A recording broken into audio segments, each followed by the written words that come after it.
12 अक्टूबर मुंबई, दशहरे की रात एनसीपी नेता बाबा सिद्दीकी की उनके बेटे के ऑफिस के सामने गोली मारकर हत्या कर दी जाती है। उसके ठीक 6 दिन बाद 18 अक्टूबर को बॉलीवुड के दबंग हीरो सलमान खान को मारने की धमकी दी जाती है। फिर इन दोनों ही घटनाओं में गैंगस्टर लॉरेंस बिश्नोई का नाम सामने आने के बाद इस गैंगस्टर की सिक्योरिटी का ये वीडियो सोशल मीडिया पर सर्कुलेट होता है। दोस्तों, बॉलीवुड फिल्म का एक डायलॉग है, डॉन को पकड़ना मुश्किल ही नहीं नामुमकिन है। लेकिन आज जिस डॉन की बात हम करने वाले हैं उसे पकड़ना तो मुश्किल नहीं है, लेकिन उसे रोक पाना नामुमकिन है। आज कहीं भी कोई भी शूट आउट होता है तो लोगों के मन में बस एक ही नाम आता है, वो नाम जिसे आज तक हर मीडिया चैनल वाले ही ले रहे थे, लेकिन अब वो नाम दूसरे देशों की सरकारें भी ले रही हैं। आज के समय में चाहे कोई नेता हो, एक्टर हो, मीडिया हो या फिर चाहे हम जैसे आप जैसे लोग ही क्यों ना हो, ऐसा कोई भी शख्स नहीं है हिंदुस्तान में जो आज ये नाम न जानता हो। दोस्तों, आज हम इस वीडियो में बात करने जा रहे हैं लॉरेंस बिश्नोई के बारे में, पर उससे पहले हम आपसे रिक्वेस्ट करते हैं कि अगर अभी तक आपने हमारे चैनल को सब्सक्राइब नहीं किया है तो प्लीज़ चैनल को सब्सक्राइब करके हमें सपोर्ट जरूर करें। तो चलिए वीडियो को कंटिन्यू करते हैं।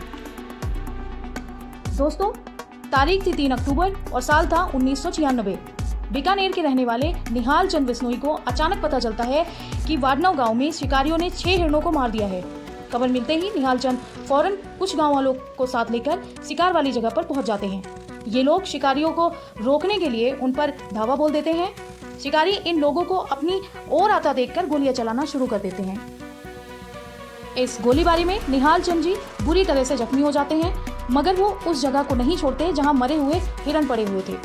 आखिरकार शिकारियों को बिना हिरण के ही वहां से जाना पड़ता है। कुछ देर बाद घायल निहाल चंद बिश्नोई की मृत्यु हो जाती है। 1999 में भारत सरकार निहाल चंद जी को उनकी बहादुरी के लिए शौर्य चक्र देती है। इसके साथ ही निहाल चंद बिश्नोई जी पहले एक ऐसे भारतीय बन जाते हैं जिन्हें सेना में ना होने के बावजूद शौर्य चक्र से नवाजा जाता है। हो सकता है बिश्नोई समाज के बाहर इस कहानी से कुछ लोग वाकिफ ना हो, मगर बिश्नोई समाज में निहाल चंद जी की ये दास्तान हर कोई जानता है। हम अगर ये बात आपको बता रहे हैं तो इसके अपने रीजंस हैं। दोस्तों, बाबा सिद्दीकी की मौत के बाद आज हर किसी की जुबान पर लॉरेंस बिश्नोई का नाम है। लॉरेंस बिश्नोई का ये स्टेटमेंट हर जगह चल रहा है कि जब तक सलमान खान काले हिरण की मौत के लिए माफी नहीं मांगते तब तक वो सलमान खान को माफ नहीं करेंगे। अब बहुत से लोग ऐसे भी हैं जो राजस्थान या इस इलाके के बाहर के हैं और वो ये बात समझ नहीं पा रहे हैं कि आखिर एक हिरण को मारना इतना बड़ा मामला कैसे बन सकता है। बहुत से लोग लॉरेंस के इस गुस्से पर हैरान भी हो रहे हैं। लॉरेंस ने सही किया या गलत किया, हम उसकी डिटेल में नहीं जा रहे हैं, लेकिन हमारे व्यूअर्स के लिए ये समझना बहुत इंपॉर्टेंट है कि आखिर बिश्नोई समाज एक हिरण की मौत के लिए सलमान खान से आज भी इतना गुस्सा क्यों है। हो सकता है कुछ कौमों के लिए मासूम जानवरों को मार देना उनके ट्रेडिशन का हिस्सा हो, लेकिन बिश्नोई समाज ऐसा है जहां जानवरों को इंसान की तरह ही माना जाता है। ये एक ऐसी कम्युनिटी है जहां महिलाएं जानवर के अनाथ बच्चों को स्तनपान तक करवाती हैं। बिश्नोई समाज के गुरु जम्बेश्वर जी ने इस कम्युनिटी को ऐसे संस्कार दिए हैं कि ये लोग पेड़ पौधों की हिफाजत के लिए अपनी जान तक दे देते हैं। खैर, ये तो हमने आपको बिश्नोई समाज से जुड़ी हुई कुछ जानकारी है जो बताई है, पर अब हम बात करेंगे कि आखिर क्या है ये काला हिरण केस।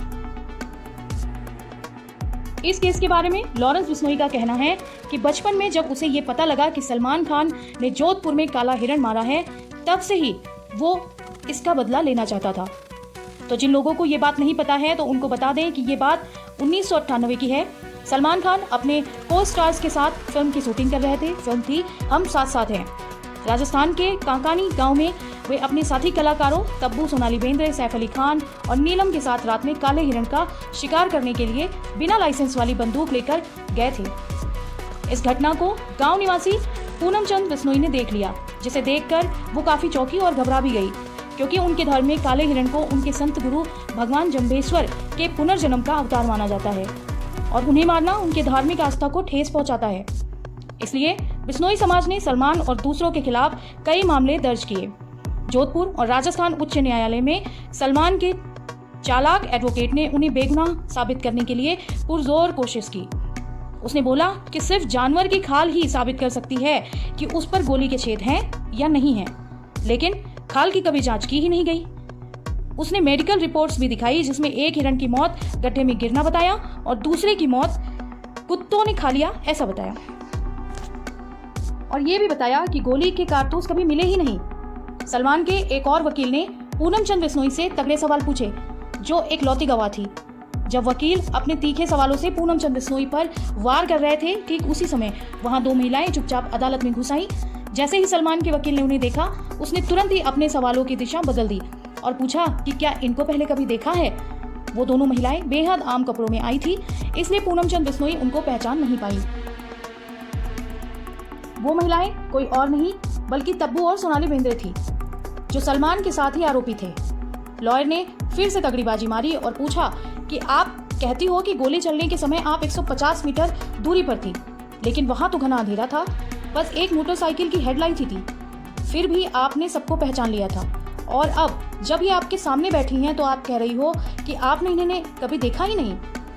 वकील द्वारा उसकी गवाही को गलत साबित करने की वजह से जज ने बाकी सभी आरोपियों को बरी कर दिया, लेकिन जज साहब सलमान के साथ सख्ती से पेश आए। उन्होंने कहा कि लोग आपके पीछे पागल हैं, पूछते हैं, फिर भी आपने दो बेसहारा जानवरों को मार दिया, इसलिए आपको 5 साल की सजा सुनाई जाती है। सलमान खान को 2 बार दोषी ठहराया गया निचली अदालतों में, 2007 और 2018 में एक ही मामले में। फिर भी हमारे दबंग एक्टर दोनों बार जमानत पर रिहा हो गए, जिसकी वजह से बिश्नोई समाज में गुस्सा और बढ़ गया। अदालतों से न्याय न मिलने के कारण लॉरेंस खुद न्याय लेने के इरादे से पिछले कुछ सालों से सलमान खान को जान से मारने की धमकी देता आ रहा है। अभी कुछ दिन पहले 14 अप्रैल 2024 को ही बाइक सवार 2 आदमियों ने सलमान खान की बालकनी पर 5 गोलियां दागी थी। वही बालकनी जहां से भाई अपने फैंस को हाथ हिलाकर मिलते हैं। इसके बाद तो मुंबई में हर तरफ बस यही बातें चल रही थी। उसके बाद कनाडा स्थित गैंगस्टर अनमोल बिश्नोई की एक फेसबुक पोस्ट वायरल हुई, जिसमें कि उसने इस हमले की जिम्मेदारी ली।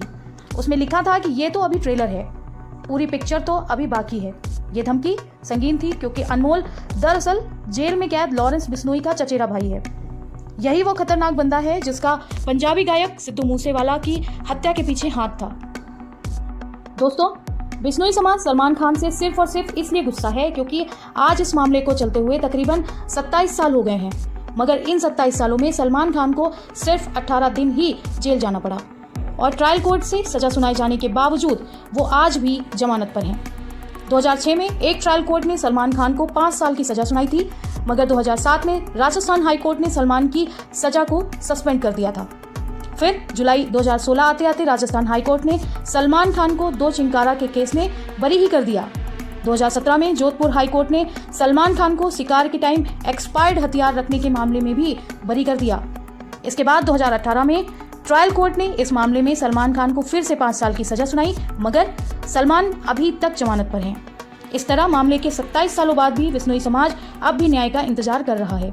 हैरानी की बात नहीं है कि इसी के बाद 2018 में लॉरेंस बिश्नोई ने ऐलान किया था कि काले हिरण के शिकार के मामले में वो सलमान खान को जिंदा नहीं छोड़ेगा और पूरे बिश्नोई समाज की तरफ से उससे बदला लेके रहेगा। इसी सिलसिले में आज से 2 साल पहले जून 2022 में सलमान खान के father Salim Khan morning walk पर गए थे, तभी उनको एक बेंच पर एक धमकी भरा खत मिलता है। उस खत में लिखा था कि सलमान खान का हाल भी सिद्धू मूसेवाला जैसा कर देंगे। इसके बाद मार्च 2023 में सलमान खान के ऑफिशियल मेल आईडी पर 3 धमकी भरे ईमेल भेजे जाते हैं। इन ईमेल्स में साफ लिखा होता है कि अगला नंबर तेरा है, जोधपुर आते ही तू मूसेवाला की तरह मारा जाएगा। इसके बाद मार्च 2023 में लॉरेंस बिश्नोई जेल से एक इंटरव्यू देता है कि मेरा बचपन से ही एक सपना है कि सलमान खान को मारना है। इसके बाद अप्रैल 2023 में भी रॉकी नाम का एक लड़का फोन पर मुंबई पुलिस को सलमान खान को जान से मारने की धमकी देता है। और इस साल जो बालकनी पर 5 गोलियां चलाई गईं, वो तो हम आपको बता ही चुके हैं। पर अब इस मामले ने सबकी नींद तब उड़ा दी जब कुछ दिन पहले मुंबई के एक बड़े नेता और सलमान खान के करीबी दोस्त बाबा सिद्दीकी की कुछ लोगों ने दशहरा वाले दिन गोली मारकर हत्या कर दी। उस मर्डर के कुछ समय बाद ही लॉरेंस बिश्नोई गैंग ने इसकी रिस्पॉन्सिबिलिटी ली। ये खबर सामने आई कि लॉरेंस बिश्नोई गैंग बोल रहा है कि जो भी आदमी सलमान खान की हेल्प करेगा वो मारा जाएगा। आपको बता दें कि ये वही बाबा सिद्दीकी हैं जिन्होंने 2013 में अपने घर में हुई इफ्तार पार्टी में सलमान और शाहरुख खान की सुलह करवाई थी। बाबा सिद्दीकी और सलमान खान एक दूसरे के बहुत करीबी थे। बाबा सिद्दीकी का जाना सलमान खान को गहरा आघात दे गया है। और लॉरेंस बिश्नोई गैंग का कॉन्फिडेंस भी यहाँ से बहुत बढ़ गया है। फिलहाल सलमान खान की सिक्योरिटी बहुत बढ़ा दी गई है। उन्हें पब्लिकली आने जाने में भी काफ़ी मुश्किलें बढ़ गई हैं। हर वक्त उनके पास 40 के करीब पुलिस वाले खड़े रहते हैं। यहाँ तक कि सलमान खान के घर के बाहर अब पुलिस वालों ने एक चौकी भी बना डाली है। मतलब साफ है कि सलमान खान की सेफ्टी मुंबई पुलिस के लिए एक बड़ा सिरदर्द बना हुआ है। सब बातों पर हम जितनी बातें करेंगे उतनी ही कम लगेंगी, पर इन सब घटनाओं के बीच आज सभी के मन में बस यही सवाल उठता है कि आखिर ये लॉरेंस बिश्नोई है कौन? क्या है उसके गैंगस्टर बनने की कहानी? कैसे एक कम उम्र का लड़का इतना ज़्यादा पावरफुल इंसान बन गया कि वो जेल में रहकर भी सिद्धू मूसेवाला, बाबा सिद्दीकी जैसे बड़े बड़े नामी लोगों को मरवा देता है और सलमान खान जैसे सुपरस्टार को धमकियां भी दिलवा देता है। तो चलिए हम बात करते हैं आखिर लॉरेंस बिश्नोई गैंगस्टर बना कैसे? क्या है उसके गैंगस्टर की दुनिया में आने की कहानी? आइए जानते हैं आज इन्हीं सवालों का जवाब इसी वीडियो में। कहते हैं प्यार इंसान को बदल सकता है, लेकिन लॉरेंस बिश्नोई की जिंदगी में प्यार ने ऐसा तूफान मचाया कि उसने बदले की आग में दुनिया को ही हिला डाला।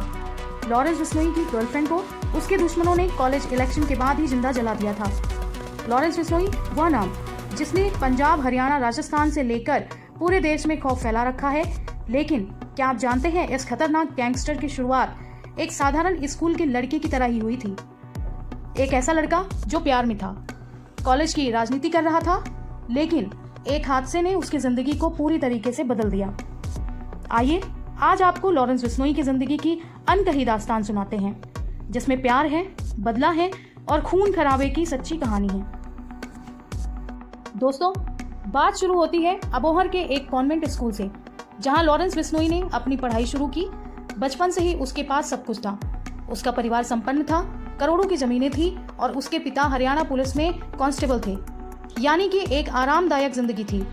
लेकिन स्कूल में पढ़ाई के दौरान लॉरेंस की नज़र एक लड़की पर पड़ी और ये पहली नज़र का प्यार था। स्कूल के दिनों से शुरू हुआ ये प्यार DAV कॉलेज चंडीगढ़ तक पहुंचा, जहां दोनों ने एक साथ दाखिला लिया। लेकिन यहीं से कहानी में आता है एक ट्विस्ट। लॉरेंस का मन पढ़ाई में कम लेकिन कॉलेज की राजनीति में ज़्यादा लगने लगा। उसने सोपू यानी student organization of Punjab university नाम की एक स्टूडेंट यूनियन बनाई। उसकी चाहत थी कि वह कॉलेज का प्रेसिडेंट बने, कॉलेज की राजनीति में बड़ा नाम कमाए। पर कहते हैं ना कि किस्मत हमेशा साथ नहीं देती है। 2011 में हुए स्टूडेंट यूनियन चुनावों में लॉरेंस बिश्नोई की सोपू हार गई। इस हार ने लॉरेंस को तोड़ा नहीं बल्कि उसे और भी ज्यादा गुस्सैल बना दिया। लेकिन यह गुस्सा सिर्फ चुनाव हारने का नहीं था। उसके दुश्मनों ने उसकी गर्लफ्रेंड को इस तरह निशाना बनाया कि लॉरेंस का पूरा जीवन ही बदल गया। कहा जाता है कि कॉलेज इलेक्शन में हार के बाद लॉरेंस के प्रतिद्वंदी गुटों ने उसकी गर्लफ्रेंड को जिंदा जला दिया था, जिससे उसकी मौत हो गई। अब आप समझ सकते हैं कि लॉरेंस के दिल पर क्या बीती होगी। गर्लफ्रेंड की मौत ने लॉरेंस के दिल में बदले की आग जला डाली। यही वो समय था जब लॉरेंस ने गैंगस्टर बनने का रास्ता चुना। पहले कॉलेज में हथियार उठाए, फिर कई छात्र नेताओं पर हमले किए। उसके ऊपर कई गंभीर केस दर्ज हुए और यहीं से लॉरेंस बिश्नोई ने जुल्म की दुनिया में अपने कदम रख दिए थे। धीरे धीरे उसकी पहचान एक खतरनाक गैंगस्टर के रूप में होने लगी। लॉरेंस बिश्नोई को लेकर लोगों के मन में एक बड़ा सवाल आता है कि कोई बंदा इतनी हाईटेक जेल में बैठकर कैसे अपनी पूरी की पूरी गैंग को ऑपरेट करता है।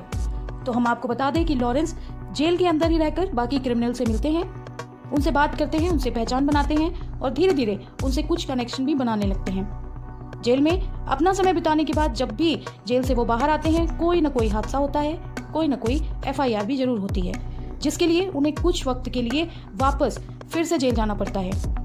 लेकिन धीरे धीरे वो जेल उनकी नेटवर्किंग का हिस्सा बन जाती है और उनकी पकड़ इतनी मजबूत हो जाती है कि पूरी की पूरी एक गैंग तैयार हो जाती है। कुछ मीडिया रिपोर्ट्स के माने तो आज तकरीबन इनकी गैंग में 700 शूटर्स हैं। जर्नलिस्ट शुभांकर मिश्रा ने अपने पॉडकास्ट में जब तिहाड़ जेल के जेलर दीपक शर्मा से पूछा कि क्या लॉरेंस बिश्नोई को पुलिस से डर लगता है, तो दीपक शर्मा ने तो लॉरेंस की तारीफ ही कर डाली। और आज के टाइम में हिंदुस्तान के बहुत से लोग लॉरेंस के फैन हो चुके हैं। कोई उन्हें देशभक्त बोल रहा है तो कोई उन्हें हीरो मान रहा है। देखिए, आज इस वीडियो में मैंने आप सबसे जो भी बातें बताई उसमें कितना सच है या कितना झूठ वो तो किसी को नहीं पता, और ये सारी बातें मीडिया रिपोर्ट्स के आधार पर ही कही गई हैं। पर लॉरेंस बिश्नोई की दुश्मनी अब सिर्फ कॉलेज तक नहीं बल्कि अब ये बॉलीवुड और अपराध की दुनिया तक जा पहुंची है और उसकी खबरें आज आप हर जगह सुन ही रहे हैं। अब ये कहानी आगे कहां तक जाती है ये तो समय के साथ ही पता चलेगा। फिलहाल ये थी लॉरेंस बिश्नोई की अब तक की कहानी। एक ऐसा लड़का जिसने प्यार किया, जिसे खोया और फिर बदले की राह पर चल पड़ा और आज बड़े बड़े लोगों को खौफ का मंजर दिखा रहा है। कहते हैं कि प्यार की आग में जलने वाला इंसान कुछ भी कर सकता है और लॉरेंस की ज़िंदगी इसी बात की मिसाल है। आज वह सलाखों के पीछे है, लेकिन उसका खौफ जेल से भी बाहर गूंजता है। आज के लिए इस वीडियो में बस इतना ही। कैसी लगी हमारी यह वीडियो कमेंट करके ज़रूर बताएं।